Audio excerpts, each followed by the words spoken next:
कधी मंदिरापाशी बसावं लागतं, कधी पागळं बनावं लागतं, कधी डोळा फुटल्याला बनावं लागतं. तुम्हाला नाही माहित, जेवढं माणूस बनणं अवघड आहे तेवढं गरीब बनणं पण खूप अवघड आहे.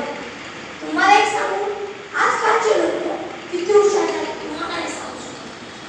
आजकालच्या लोकांना आम्ही 100 रुपये मागतो.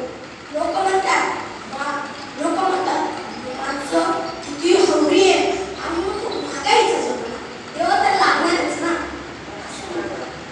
पण असं लोक कोणाला हुशार झाले का? ते म्हणतात आमच्याकडे पैसे नाही, हे बघा क्यूआर कोड,